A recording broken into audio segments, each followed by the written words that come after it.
আমার সোনার মন খুবই খারাপ। সে আজ 3 দিন যাবৎ কোনো কথাই বলছে না। কারণ কি জানো? তার দাদা ঢাকা গেছে ট্রেনিংয়ে, তাই সে শুধু জানলার কাছে অপেক্ষা করে প্রহরগণে, আর শুধু ডাকে দাদা, ও দাদা। দাদা নেই, তাই দাদার সাথে দুষ্টুমিও করতে পারছে না।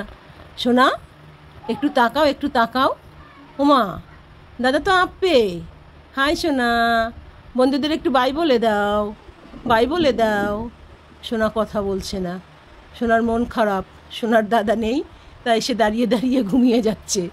হ্যাঁ, ফ্যানের বাতাস খাচ্ছে আর ঘুমাচ্ছে, আর মাঝে মাঝে তাকিয়ে দেখছে দাদা আসছে কি না।